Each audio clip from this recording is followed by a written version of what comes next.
Sinasabing ang pagtulog ay para makapagpahinga ang isang tao, pero paano kung ito rin ang maging daan para maranasan mo ang isang pangyayaring magbibigay sa iyo ng bagungot habang buhay?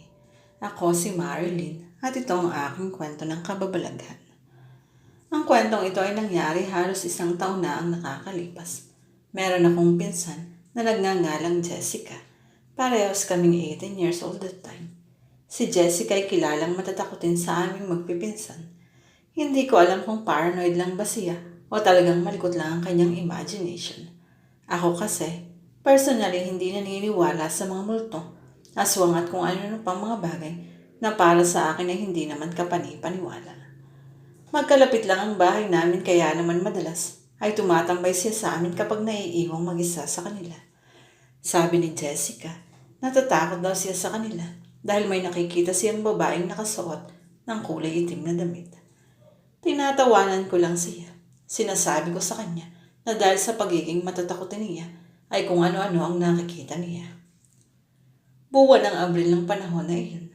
Nagkasundo ang pamilya ni Jessica at pamilya ko na magpunta sa Boracay upang magbakasyon doon ng 3 araw. Naayos agad ang mga dapat ayusin para sa bakasyon na iyon. Pero sa lahat ay ako siguro ang hindi excited sa pagpunta sa Boracay dahil sa ilang beses na akong nakapunta roon kasama ang mga kaibigan ko. Isang araw bago ang pag-alis namin papuntang Boracay, nang magkaroon ng mataas na lagnat si Jessica. Ayon sa kanya ay sobrang sakit ng katawan nito, malamang ay trangkaso na iyon. Agad na nagpunta sa bahay namin ang mami ni Jessica para ipalam sa amin ang kalagayan nito. Naku Meli, hindi makakasama si Jessica sa atin sa Boracay. Napakataas ng lagnat. Hindi naman pwedeng hindi kami tumuloy at sayang ang plane ticket. Sabi ng mami ni Jessica sa nanay ko. Ganun ba? Sino magbabantay sa kanya? Tanong ng nanay ko. Iyon na nga ang problema ko. Walang magbabantay kay Jessica. Ako na lang po magbabantay kay Jessica. Pagpresenta ko. Napatingin sa akin si nanay at ang mami ni Jessica. Sigurado ka, Marilyn? Opo, tita. Ako pong bahala sa anak niyo.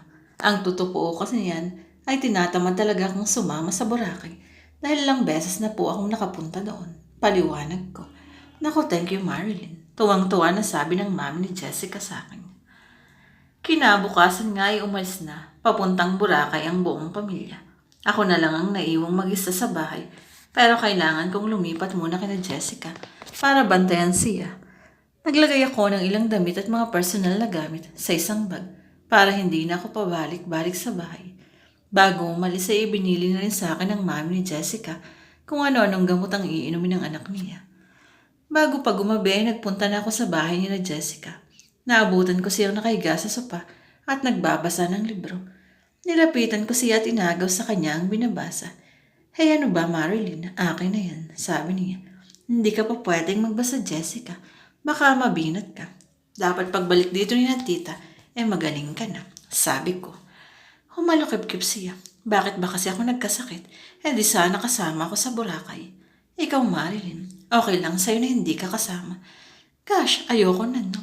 Kung sa Puerto Galera pa sila pupunta, sasama ako. Ganun, pero thank you, Insan, kasi sinamahan mo ako dito. Huwag ka ngang magdrama dyan. Pag naiyak ako, iiwanan kita. Biro ko sa kanya. Ipinagluto ko ng sopa si Jessica para sa hapunan, habang ako na may corned beef na lang ang inulam. After niyang kumain ay pinainom ko na siya ng gamot. Naghuhugas na ako ng pinagkainan namin nang mapansin ko na nasa tabi ko pa rin siya. O bakit hindi ka pa umakyat sa room para makapagpahinga ka na? Tanong ko sa kanya. Ayoko. Hihintayin na lang kita, Marilyn. Tabi tayo sa pagtulog ha, please. Napapalata ako.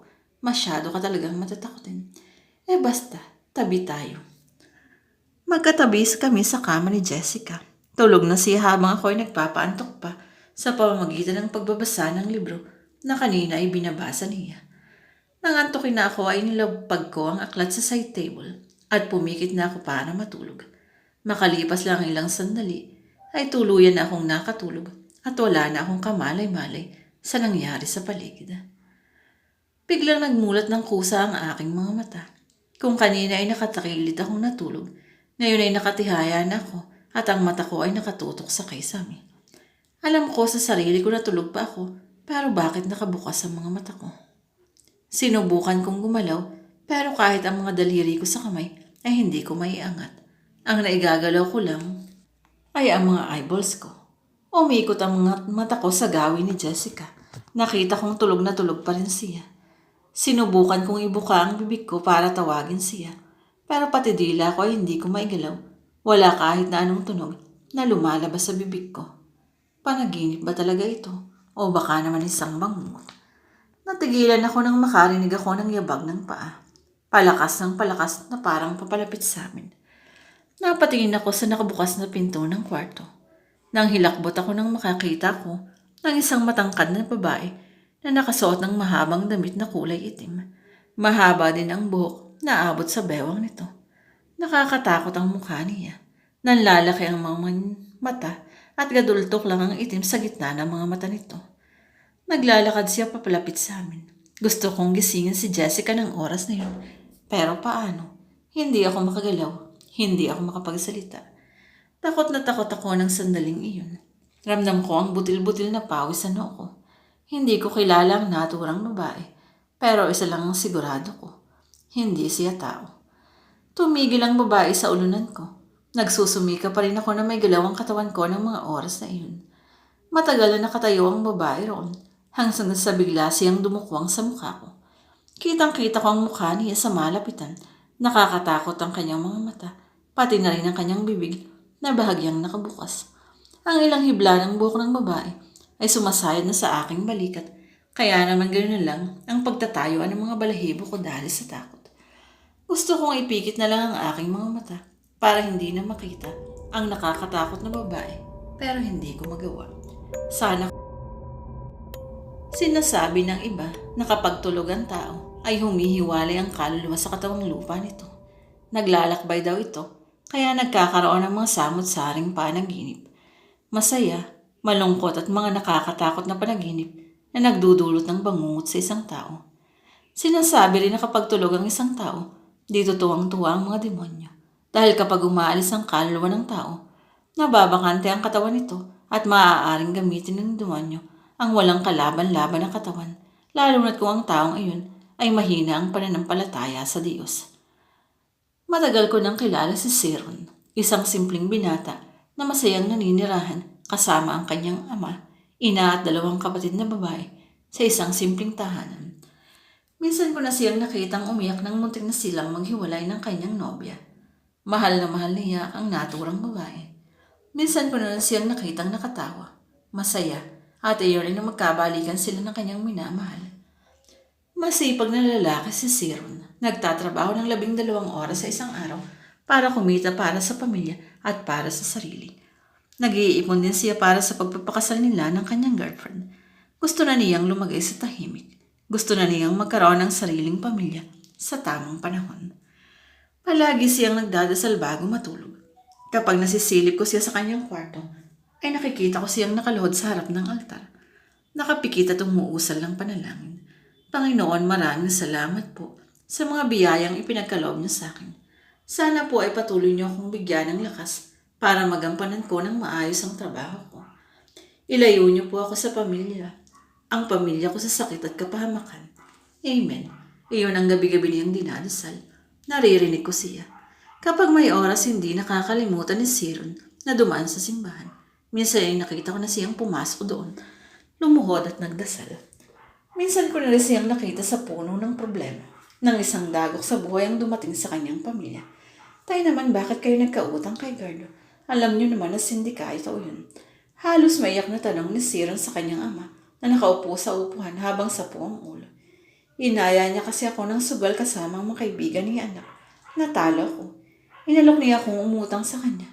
Pero natalo din lang iyon at inutang ko sa kanila. Minsan ko na rin nakitaan ng takot ang mukha niya nang sumugod sa bahay nila si Gardo. Galit na galit ito at naniningil. Wala silang naibigay na pera. Sinakta ni Gardo ang kanyang ina. Hindi napigilan ni Sero ng kanyang sarili. Sinuntok niya si Gardo. Wala kaming utang sa'yo. Niloko mo ang tatay ko. Demonyo ka. Galit na sigaw pa niya. Ngumisi lang si Gardo. Sige, magmatigas kayo. Pagsisisihan niyo ang lahat ng ito. Pagbabanta ni Gardo.